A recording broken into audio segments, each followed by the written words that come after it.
Hello friends, this is Pankaj and you are watching investing with Pankaj. अगर मैं आपको कहूं कि एक स्टॉक जो कि फरवरी मतलब लगभग 2 महीना पहले 800-900 रुपए पे ट्रेड कर रहा है और थोड़ा करेक्ट होता है 700 पे आता है, खरीद लेना चाहिए, बहुत अच्छा पॉजिटिव बज है उस स्टॉक के बारे में, और वो स्टॉक 2 महीने या उससे भी कम समय में 100 रुपए से नीचे आ जाता है।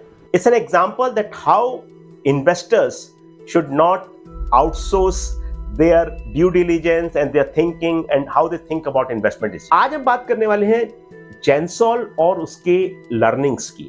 पहली बात तो जेंसोल अगर आपने नहीं सुना है, इस बात की 100% गारंटी है कि पिछले 10-15 दिन से आप मार्केट से दूर हैं। जेंसोल में जो भी कुछ हुआ है वो बहुत इंपॉर्टेंट मार्केट डेवलपमेंट में से एक है पिछले 2-3 हफ्ते में, और ये न्यूज बार बार बहुत सारी मीडिया में कवर हो रही है और बहुत सारी जगह पे इसको आपको देखने को मिलेगा, वेदर इलेक्ट्रॉनिक मीडिया हो, प्रिंट मीडिया हो, किसी भी जगह पे। और अगर आपने इसको ट्रैक नहीं किया है तो अगर आप इसके बारे में जानना चाहते हैं तो there are multiple sources which are available to. Gensol में जो कुछ हुआ है एक बहुत बड़ा फ्रॉड रेगुलेटर ने पकड़ा है। जो प्रमोटर हैं उनको बार किया है, मतलब वो फंड रेजिंग या मार्केट एक्सेस कुछ नहीं कर सकते। लेकिन उससे भी बड़ी चीज है जेंसोल जैसी चीजों से हम क्या सीख और जेंसोल जैसी चीजों को अवॉइड करने के लिए क्या स्टेप ले सकते हैं और क्या जो प्रैक्टिकल मेजर्स हैं वो बहुत इंपॉर्टेंट है रिटेल इन्वेस्टर के लिए, उनके बारे में। तो आइए शुरुआत करते हैं। तो जेंसोल में जो मेजर डेवलपमेंट्स हैं वो ये है कि जेंसोल में रेगुलेटर ने पाया, सेबी ने पाया कि उनके जो प्रमोटर हैं जग्गी ब्रदर्स, उन्होंने इसका साइफनिंग ऑफ किया है। मतलब जो फंड इन्वेस्टर से आप रेज करते हैं वो एक डिस्टिंक्ट पर्पस के लिए लेते हैं कि भाई हम कंपनी में इन्वेस्ट करने वाले हैं, कंपनी की ग्रोथ के लिए और कंपनी के कैपेक्स के लिए, उन सब चीजों में इन्वेस्ट करने वाले हैं। लेकिन वैसा हुआ नहीं। रेगुलेटर की जिम्मेदारी होती है, रेगुलेटर की अकाउंटेबिलिटी होती है कि वो रिटेल इन्वेस्टर नुकसान को टेक केयर करें, उसको एड्रेस करें। यही स्टेप उन्होंने लिया है। तो हुआ क्या जेंसोल में, जेंसोल ने जो फंड रेज किए उसको ठीक से इस्तेमाल नहीं किया, अपने पर्सनल यूज के लिए इस्तेमाल किया, और ये डेफिनेटली एक ठीक चीज नहीं थी। और स्टॉक प्राइस में आपको देखेगा जेंसोल का, अगर आप स्टॉक प्राइस देखेंगे तो आपको नजर आएगा। और बहुत सारे लोगों ने, लेकिन की एक सब्सिडरी कंपनी हुआ करती थी ब्लू स्मार्ट, जो कि टैक्सी ऑपरेट करती थी, ग्रीन टैक्सी या ईवी बेस्ड टैक्सी, वो भी पूरे घटनाक्रम में शामिल है। गवर्नेंस और फाइनेंशियल मिसकंडक्ट के बारे में जो कुछ भी कंसर्न थे उसकी वजह से स्टॉक प्राइस पे इंपैक्ट आया। और जब भी कुछ ऐसा होता है तो डेफिनेटली रेगुलेटर के स्टेप्स या रेगुलेटर के जो डिसीजंस होते हैं उनका एक। अब आगे बात ये करते हैं कि जो जेंसोल में फाइनेंशियल चैलेंजेस या जो मेन चीजें थी वो क्या थी। तो आप स्क्रीन पे देख भी रहे हैं जैसे कि कैश फ्लो का शॉर्टफॉल था। कैश फ्लो जो है एक सबसे अच्छा मेजर होता है। आप कुछ भी कर सकते हैं बैलेंस शीट में या पीएनएल में, लेकिन कैश फ्लो में गड़बड़ जनरली कम पॉसिबल है। और कैश फ्लो में जो देखा कि जो एक नंबर आप देख रहे हैं 244 करोड़ का जो वारंट से उन्होंने रेज करना था, लेकिन वैसा हुआ नहीं, और जो सिर्फ 140 करोड़ का रेज हो पाया था। प्रमोटर होल्डिंग डिक्लाइन हुई 70% से 35% पे आई। बहुत सारा शेयर प्लेज था। मतलब प्लेज का मतलब ये होता है कि प्रमोटर ने अपने शेयर्स को लैंडर्स के पास या पैसा देने वालों के पास गिरवी रखा हुआ है, प्लेज किया हुआ। मतलब कि भाई मैं आपसे पैसा ले रहा हूं एज अ प्रमोटर, और अगर मेरे पैसे चुकाने में या उसको वापस करने में किसी तरह की प्रॉब्लम हो तो आप ये शेयर रखिए अपने पास, इनको आप भेजें। तो उसको प्लेज बोला। सब्सिडरी की जो फाइनेंशियल ट्रबल थी, जो ब्लू स्मार्ट के बारे में हमने बात की, तो ये बहुत सारी मिली जुली चीजें थी। और जेंसोल के बारे में अभी कुछ महीने पहले तक भी लोग बड़े पॉजिटिव थे और उसके बारे में बहुत हाई ओपिनियन था लोगों का। लेकिन अचानक से ऐसा कैसे हो गया, और अचानक से ऐसा जो हो गया उससे आगे क्या लर्निंग मिलती है। और एक बात और भी है, जेंसोल कोई आइसोलेटेड चीज नहीं है। जिन लोगों को अगर याद हो कि इंडिया में एक बहुत मार्केट खराब चीज हुई थी, सत्यम पकड़ा गया था, आज से लगभग 20 साल हो गए उस बात को, 18-20 साल पहले। उसके बाद बहुत सारे और जगह पे ये जो एनसीएलटी में जो कंपनीज गई हैं, कई जगह पे ऐसा पाया गया कि जो बैंक्स के फंड्स थे उनको ठीक से यूटिलाइज नहीं हुआ।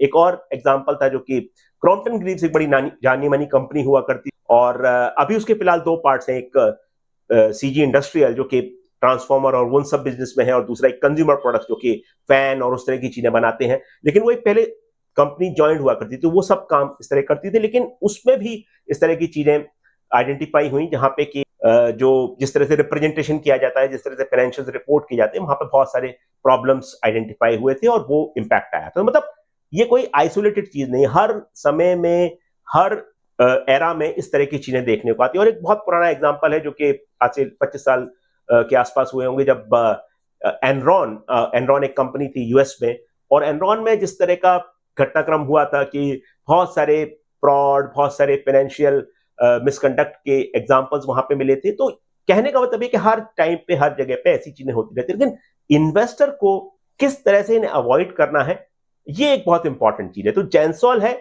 अगर आप लकी थे तो आप इन्वेस्टेड नहीं थे, लेकिन अगर आप अनलकी थे तो इन्वेस्टेड थे। वो है, जो हो गया वो हो गया, जो पास्ट है वो पास्ट है। आगे क्या हम सीख सकते हैं, आगे हम क्या कर सकते हैं? अगर आप जेंसॉल में देखें, यहाँ पे प्रमोटर शेयर रिड्यूस हुआ, ये एक स्क्रीन पे आपको दिख रहा है। दूसरी स्लाइड आप देखिए कि प्लेज है प्रमोटर शेयर का, और ये एक तीसरा देखिए कि जो बोरोइंग्स है वो इक्विटी के कंपैरिजन में काफी ज्यादा है। तो बोरोइंग्स जो है इट कट्स बोथ वेज, ऐसा कहा जाता है कि मतलब अगर आप ऑपरेटिंग बिजनेस में बहुत अच्छा कर रहे हैं, समझिए कि एक बहुत सिंपल एग्जांपल लेते हैं कि आपको कोई फैक्ट्री लगानी है, कोई प्लांट लगाना है, और अगर आप 100 रुपीज का कॉस्ट लेते हैं और 100 रुपीज में आप समझते हैं कि आपने अपनी इक्विटी डाली है, 50 रुपए आपने इक्विटी डाली है और 50 रुपए आपने बैंक से लोन लिया है।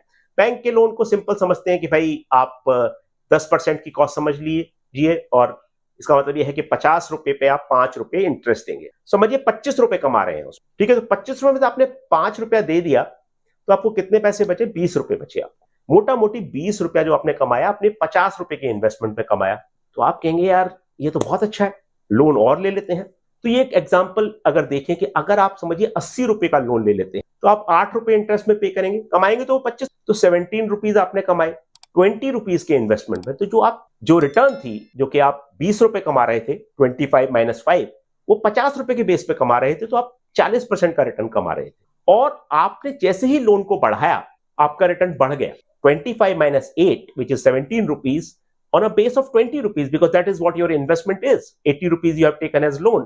तो आपकी बोरोइंग जो थी वो बढ़ने पे आपको रिटर्न 85% हो गया। लेकिन याद रखें, अगर आप समझिए 5 ही रुपए कमा रहे हैं, तो 5 रुपए अगर आप कमा रहे हैं तो अपने पूरा का पूरा बैंक, आपका रिटर्न जो हुआ इक्विटी पे 0 हो गया जब आपने 50 रुपए। लेकिन अगर आपने 80 रुपए लोन ले रखा है तो आप इंटरेस्ट भी पे नहीं कर। तो बिजनेस एनवायरनमेंट जब अच्छा होता है तो लोन जो होते हैं वो आपको बेनिफिट करते हैं, क्योंकि आपकी रिटर्न ऑन इक्विटी बढ़ती है। तो लीवरेज जो है, लीवरेज, फाइनेंशियल लीवरेज की बात मतलब डेट कितना है कंपनी में। सेफ कंपनीज जो होती हैं कि भाई कुछ भी हो जाए, कुछ भी बिगड़ जाए, दुनिया ऊपर से नीचे हो जाए, लेकिन भाई हमारा बेइज्जती में नहीं आएगा कि हम किसी तरह का नुकसान उठाएं। तो वो जो चीज होती है वो फाइनेंशियल लीवरेज का अच्छे से इस्तेमाल किया जाए, उसको बहुत सेंसिबली और बहुत लिमिट में इस्तेमाल किया जाए तो ज्यादा अच्छा है। जब आप डेट ज्यादा ले लेंगे तो बहुत सारे एग्जाम्पल है इंडिया में।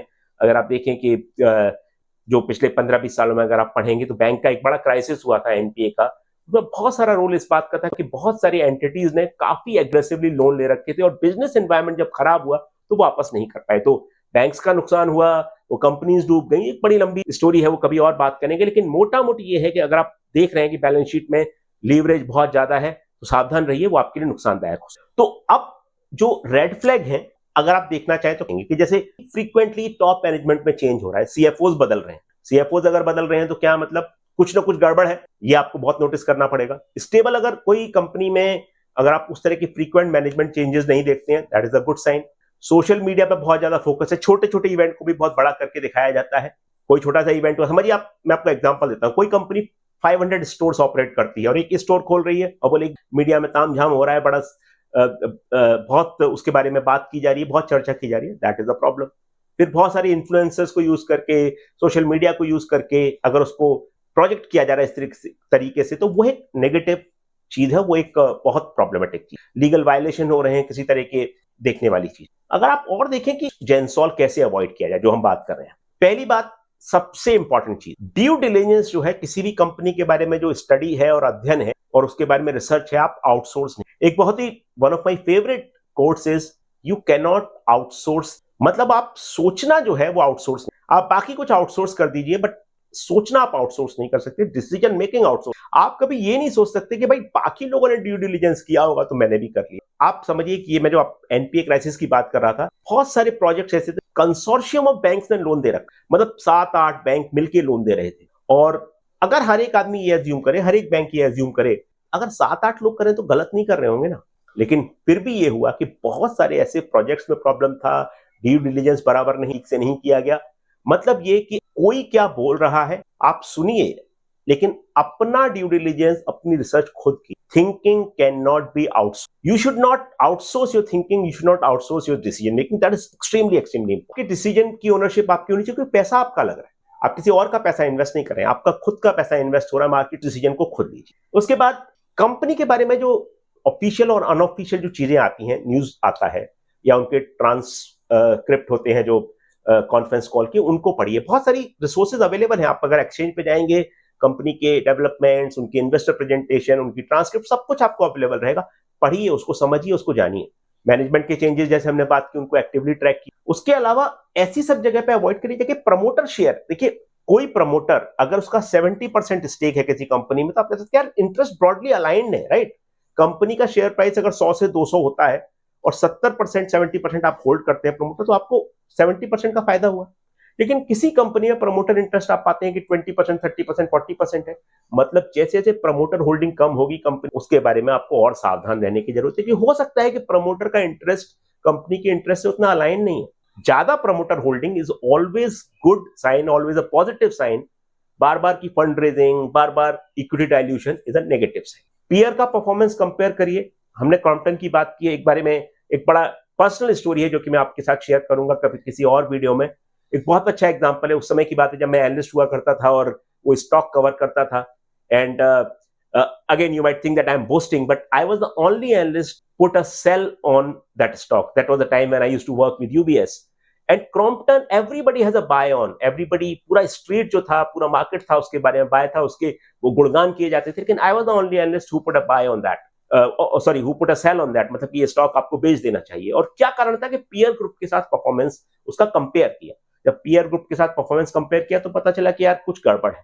अगेन ड्यू डिलिजेंस खुद करिए, थिंकिंग को आउटसोर्स मत करिए, एक्टिवली सुनिए, ध्यान दीजिए, पैसा आपका है। आप अगर थिंकिंग को आउटसोर्स कर रहे हैं, जो मार्केट में नए ट्रेंड आए, नए पैड आए, उन सबको आप थोड़ा अवॉइड करिए। क्योंकि क्या होता है ना कि कई बार ज्यादा कहते हैं ना कि बहुत ज्यादा एक्साइटमेंट जनरेट हो जाता है तो वैल्यूएशन में रिफ्लेक्ट करने लगता है। 100, 200, 300 का मल्टीपल अगर दिख रहा है तो वो तो सीधा रेड फ्लैग है। बट उसके अलावा भी जब कभी आपको दिख रहा है कि बहुत सारे नए नए थीम, अरे डिफेंस चल रहा है, अरे इंफ्रा चल रहा है, अरे ये हो रहा है, वो हो रहा है, वो सब आप थोड़ा सा सावधान रहिए, इन्वेस्ट करिए उस हिसाब से। थिंकिंग को आउटसोर्स करिए। थिंकिंग को आउटसोर्स करेंगे तो आपके लिए फाइनेंशियली बहुत नुकसान। Thank you so much, it was great sharing this experience with you. We'll talk about a different topic, a new topic, but learning is don't outsource your thinking. It's your money. Don't outsource your thinking. Decision making should be yours. That is how you will succeed. Thank you so much.